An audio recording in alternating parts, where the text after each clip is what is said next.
In this chapter, we will study the responsiveness of demand to a change in price. This responsiveness is called elasticity. So we will study the factors that make buyers very sensitive to a change in the price of a product, and the factors that result in sellers being quite sensitive in terms of how much they supply in response to a change in the price of that product. To understand this chapter better, please do read the textbook chapter on Aplia, and also watch the introductory video on elasticity by the author, and also the tutorial on how to calculate elasticities. This lecture is a complement and not a substitute to your reading the chapter and also availing the resources available on Aplia.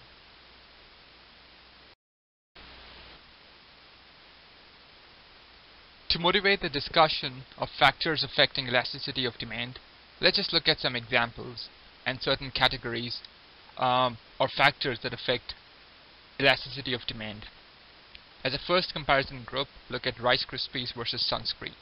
Which one do you think between these two will respond more to a 10% change in its own price?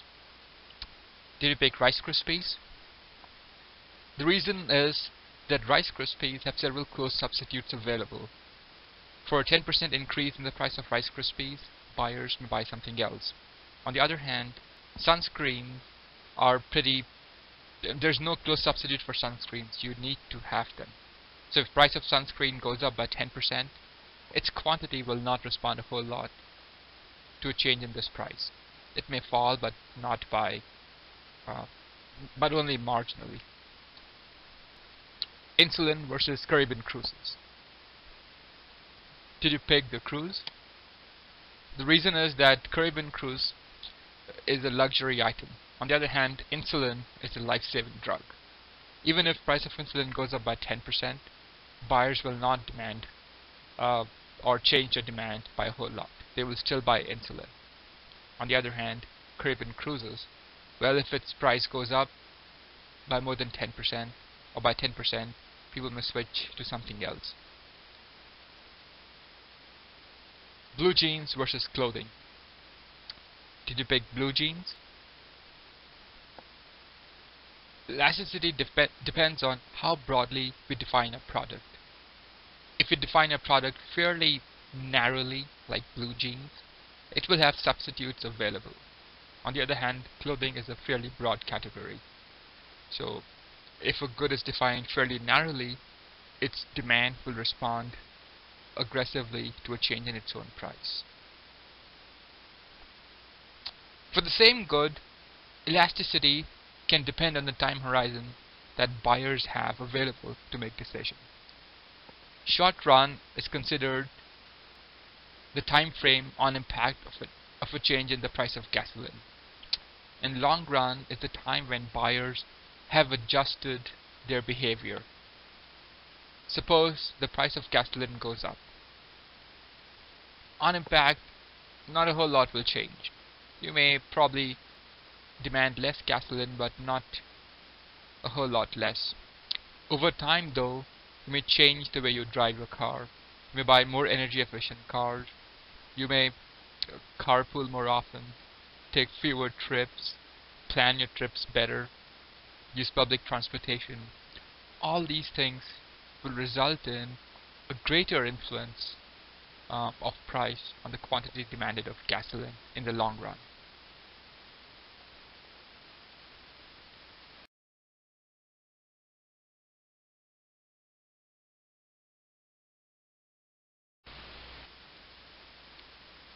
To motivate the discussion of elasticity, let's work with a scenario. Let's say that you design websites for local businesses. Currently you charge $200 per website, and at that price you're able to sell 12 websites. Now your time is getting more expensive, thus your costs of designing those websites are increasing. Exams may be coming, your social commitments, your commitments in your church may have gone up, so you're just finding it more difficult to keep up with designing websites. And because your time has become more expensive, you want to make more money designing your website because you want to be compensated more. The decision that you're facing here is that should you increase the price of your websites to make more money? The law of demand says that when you increase the price of your website, you won't sell as many websites as you were selling before. However, how many few websites will you sell? What will happen to your revenue if you change the price of your product? This question is a very important question, and a lot of businesses want to answer this question in deciding whether to increase or decrease the price of their good to maximize their revenue. Revenue is defined as price times quantity.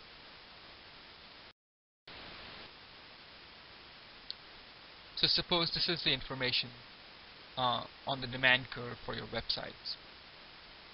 Currently you're at point A, charging $200 per website and designing 12 websites. You've done a market study and you've anticipated that when you increase your price to $250, you'll be selling 8 websites. Our job in this course is to figure out whether increasing the price is the right strategy for you to increase your revenue.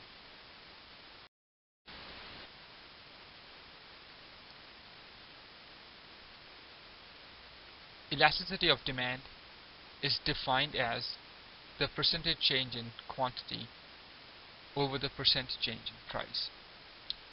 And this tool will help one determine how to price one's product to maximize revenue. As you notice that if you increase your price, if you move from P1 to P2, your quantity demanded falls from Q1 to Q2. So if the change in price is a plus, that is, the price is going up, the change in quantity will be a negative. On the other hand, if you drop the price, your quantity will go up. So price and quantity will always move in the opposite direction. Consequently, the sign of elasticity of demand will always be negative. And when we talk about elasticity of demand, we will drop the negative sign and report just positive numbers. How do you calculate percent change? In this chapter, we will use the midpoint method. The midpoint method is defined as the end value minus the start value divided by the midpoint of those two values. And this will be explained with the example of your website's demand curve in more detail. The advantage of this odd-looking percent formula is that you will always get the same answer whether you move from point A to point B or point B to point A. So this is a very universal formula, and we'll apply this formula for elasticity when we calculate percent change throughout this chapter.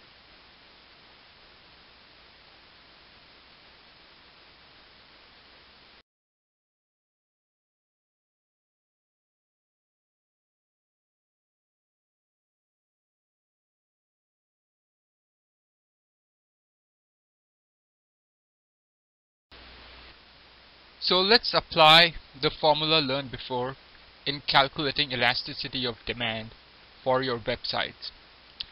Now remember, the definition of elasticity is the percent change in quantity divided by the percent change in price. Also, the way we calculate percent change only in this chapter is using the midpoint method. So suppose you want to move from point A to point B. So point A corresponds to the combination of $200 and demand being 12, and point B corresponds to $250 and demand being at 8 websites. So first, let's calculate the percent change in price. It's given by the end value minus the start value divided by the midpoint. The end value is 250, the start value is 200, and the midpoint is 225. Times 100 to convert it into a percent term. So we have the percent change in price is 22.2%. Corresponding to that, the percentage change in quantity is given by the end value, which is 8, minus the start value, which is 12, divided by the midpoint of 20, which is 10 times 100. So it's minus 40%. Then divide the percent change in quantity by the percent change in price to get your elasticity answer. So elasticity is minus 1.8. Now notice when we talk about demand, price and quantity will always move in the opposite direction. When price goes up, quantity falls. Moving from A to B, price went up, correspondingly the quantity demanded fell. Were you to move from B to A, price would fall, and correspondingly the quantity demanded would go up. This is an important point. Price and quantity always move in the opposite direction when we talk about own price. Elasticity of demand. As a result, the sign for this number will always be negative. So you can safely ignore the sign, and only in this case can you ignore the sign. So you'll often come across elasticity of demand being 1.8 or 0.8. Now, to get an idea of elasticity, we can just eyeball the demand curves. As a rule of thumb, the steeper a demand curve, the less elastic it is. In other words, flatter the curve, the more elastic is the demand, or more elastic is that curve. So look at the following example.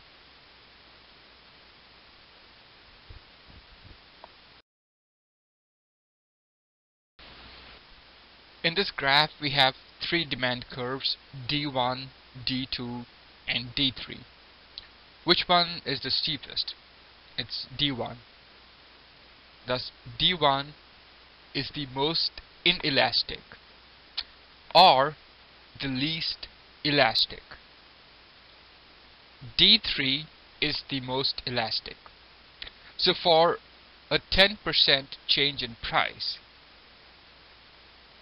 quantity will respond a lot more in the case of D1 demand curve than it will it respond a lot more in the D3 demand curve instead of the D1 demand curve.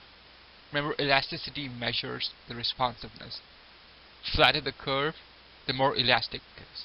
In other words, the more responsive is the quantity demanded to a percentage change in price.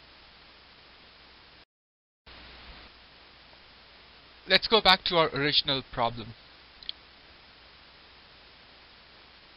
You were charging $200 for your websites, and you're contemplating an increase in price to $250. The question is, will your revenue rise or fall? Revenue is given by price times quantity. The answer to it is not that straightforward. When you increase the price of your good, you will have two effects on the revenue.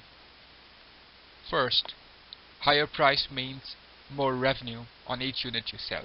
You're making more money for every unit that you're selling. But the second effect works in the opposite direction. When you increase your price, you will sell fewer units because of the law of demand. So what happens to your revenue will depend on which effect is stronger. And the answer to that depends on the price elasticity of demand. Thus, it is a very, very important concept, and businesses use it all the time in making pricing decisions. Let's see how that works.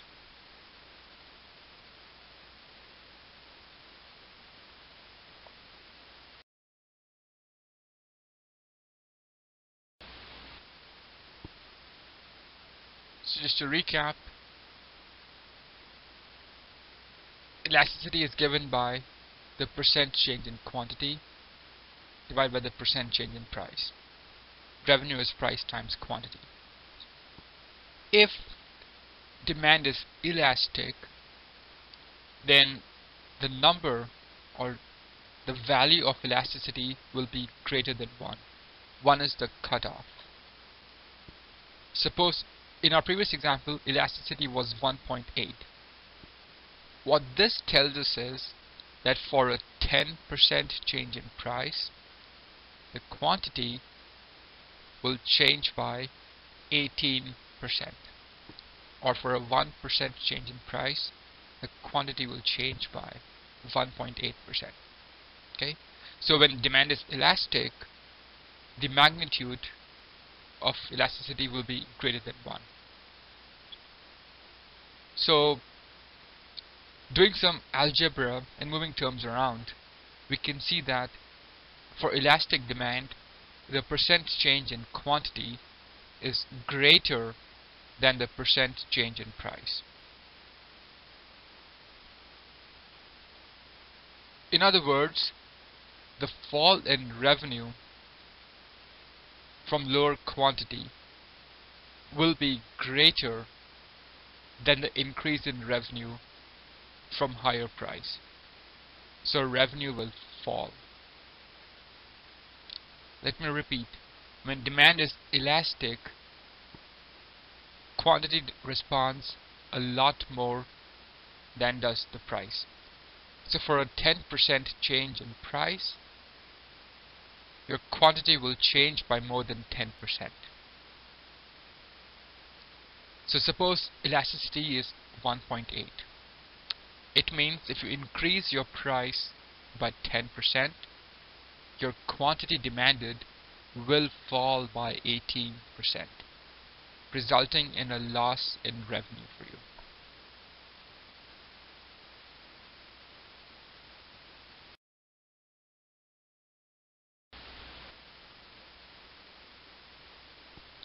Let's look at it graphically. Okay. At $200, you're selling 12 websites. So your total revenue is $2,400. When you increase the price to $250, you sell 8 websites and your revenue is $2,000. Thus, even though increasing the price may be the gut response in order to maximize your revenue, it will not work if the demand for your product is elastic, because buyers will switch away from your product. So if you increase your price by 10%, your demand will fall by more than 10%.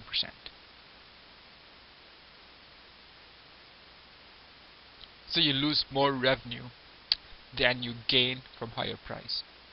So the blue shaded area is the lost revenue when you have fewer buyers buying your product. And the yellow area is the increased revenue you get when you charge more price.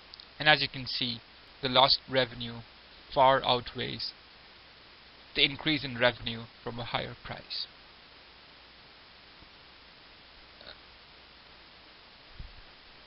We can see an example of this in the case of Arby's. Recently Arby's came out with this $5 1 cent menu. They had a variety of items, and in the recession they increased the price of their items in order to make more money. Do you see those ads anymore? No, that ad backfired. What I think the managers at Arby's did was they failed to account for the fact that there are close substitutes available to Arby's products. The demand for Arby's was fairly price elastic. So when they increased the price of their items, demand for those items fell a lot more. So they did gain some revenue by charging more, but they lost more revenue by a decrease in quantity. As a result, their revenues fell, and you do not see those ads anymore. On the other hand, Burger King did something very interesting. They put more items on their dollar menu and they slashed the price of their goods. Now they realized that demand for the product was still elastic.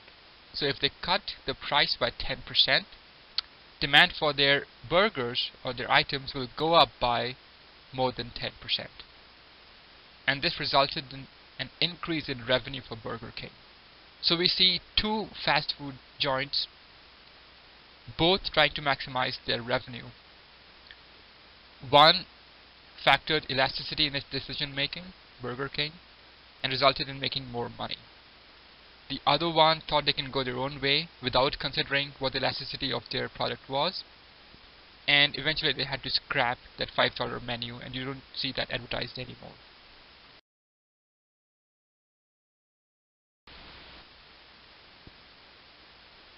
On the other hand, if demand is inelastic, what this says is, can you fill in the sign for the question mark?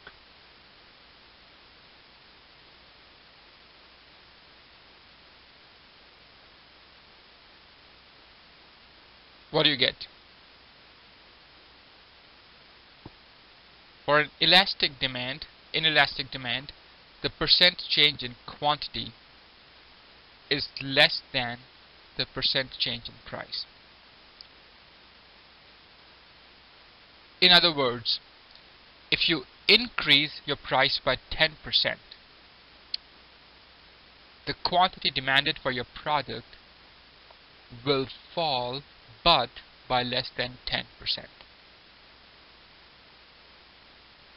We have another example of a restaurant which exploited this property.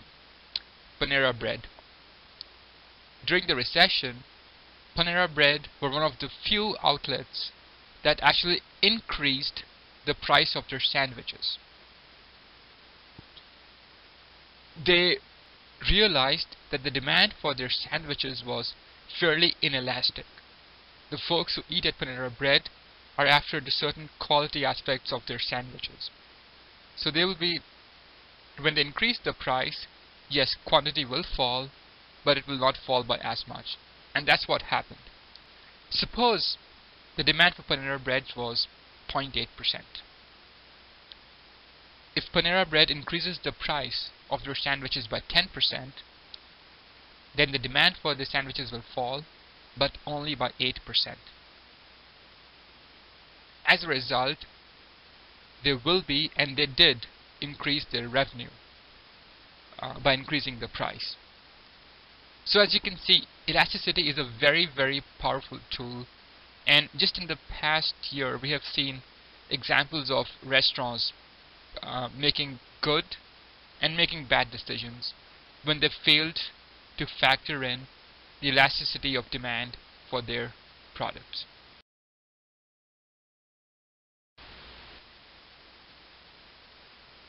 So this is, let's say that in your example, the demand for your website elasticity was only 0.82. So when you were charging $200, you were selling 12 websites. Were you to increase your price to $250, you may be selling 10 websites. In this case, these numbers correspond to the fact that elasticity of demand was 0.82. A 10% increase in price will result in an 8% decrease in quantity. In this case, you will make more money by increasing the price of your product, as did Panera Bread.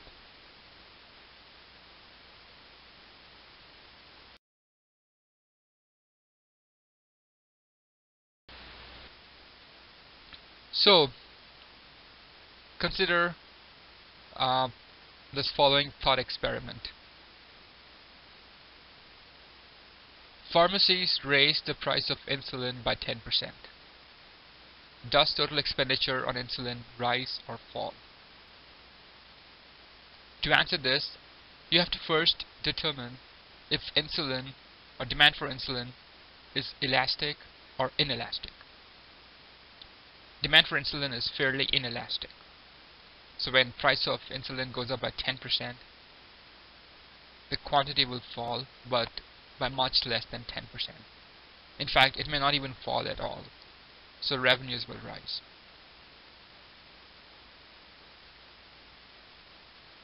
Part B. Luxury cruise. Let's say there's fierce competition, summer is coming, and because of the fierce competition, a cruise liner lowers its price by 20%. What will happen to that company's revenue? You may think that this company is a victim of competition, but no. The demand for its tickets is probably quite elastic. So a 20% decrease in its price will result in the quantity demanded going up by more than 20%. So as a result, their revenue will actually rise. So, on what factors does the elasticity of demand depend on? If you recall the activity done in the beginning of the lecture, we talked about 4 different factors on which elasticity of demand depends. So, the extent to which close substitutes are available. Demand for a good is more elastic if it has more substitutes available. The demand for a good is more elastic if it is a luxury. The demand for a good is more elastic if it is fairly narrowly defined. And the demand for the good is elastic over a long-term horizon, or a long period of time, than the short run.